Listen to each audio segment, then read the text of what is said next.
Hole in a Box by C.S.R. Chapter 13. Gone, Run, Gone. Shala. Jarvis called out. He moved over to a little desk and grabbed a handkerchief, not seeming to realize what was going on.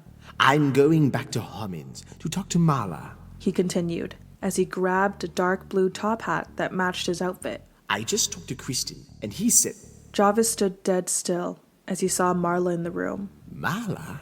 He cleared his throat and replaced his look of shock and utmost terror with a nervous grin and tried again. Marla, you made it, my little sweet bird.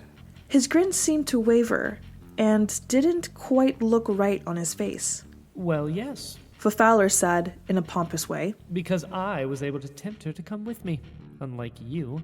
Your charm must be failing or something. Look at this, Jarvis. Daryl interjected with excitement. He started to wave the drawing in the air. Marla drew a picture of you. Jarvis continued to seem nervous, but responded in a calm manner. Really? She drew me? How sweet of you, sweet bird. I have something else for you. Marla said as she pulled the gray top hat out of the bag. You forgot it in my room when you came to see me. I'm sorry. I wore it. Oh, that's all right, sweet bird.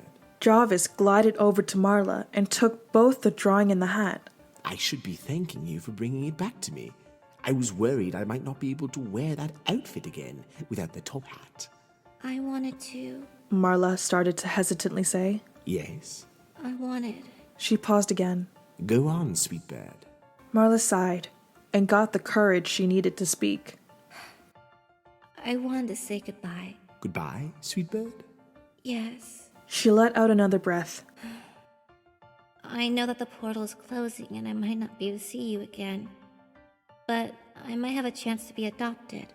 Portal is closing. Jarvis repeated under his breath. But Marla could hear what he had said and became suspicious of the way he said it. It is closing, right? What? Oh, yes. The portal is closing. Such a shame. Are you sure that you'd want to risk it, Marla? It was strange when he didn't call her by the nickname he gave her. Something about his current attitude was warning her, telling her to get out of there now.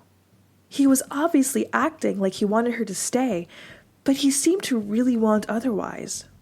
Fowler then spoke up and said, Sorry, kid, but whether or not you plan to leave or stay, we can't let you go.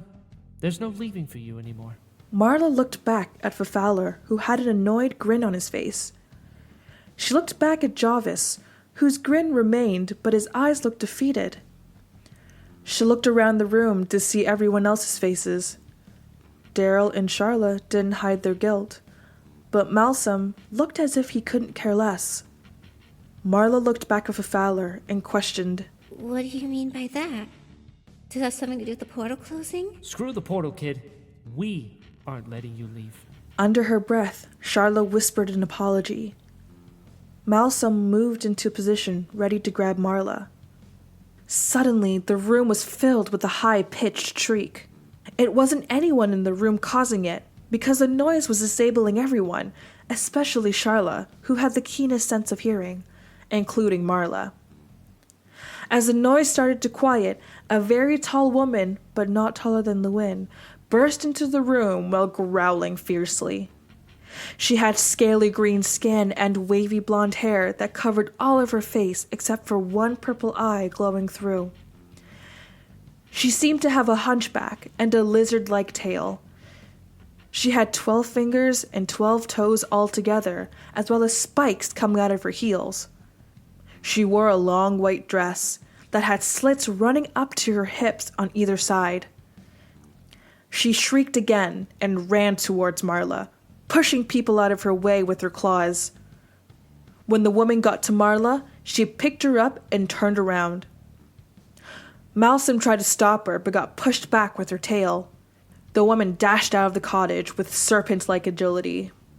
While not paying attention, Fowler had jumped at her and knocked her off her feet, causing her to drop Marla. Run! She screamed. Marla didn't need to take a second to think about it, but she didn't want to leave her savior behind. But Marla started. what about you?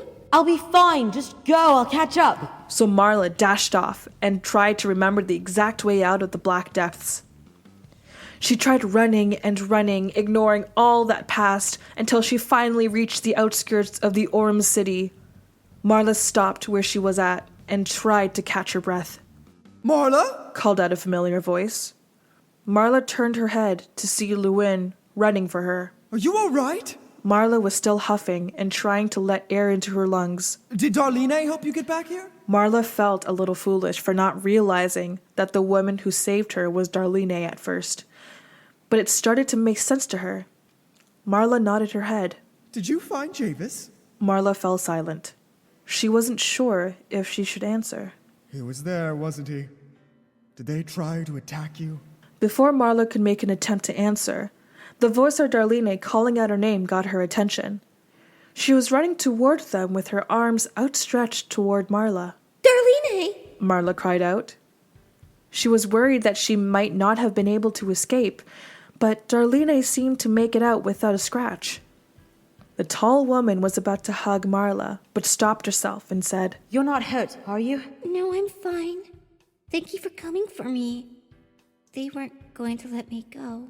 Come on, Marla. Let's get you home. But what if I can't get back? I won't be able to see you guys again. What are you talking about? The portal's closing permanently. Or was that a lie? The portal doesn't just close forever like that. It only closes if its vessel hasn't been used in a very long time, or is locked in some way. What? Did they tell you that it was going to close and that so you could never come back? Yes. Oh no! Marla started to search herself, realizing she dropped her bag at some point. What's the matter? I had a gift for you, but I probably lost it at the cottage. That's so sweet of you, Marla.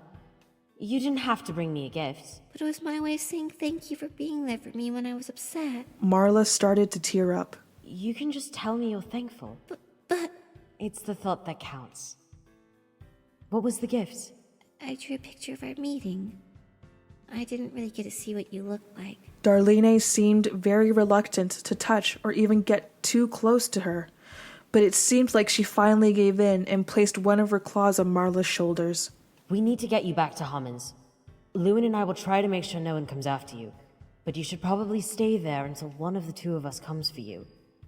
Or just never come back. But Please, Marla. We're only doing this to protect you. Any children who have been seen with either of those 5 have never been seen again in Utradisma or Hommins. Trust me, Marla. I don't want something terrible to happen to you. Darlene looked directly into Marla's eyes and sighed.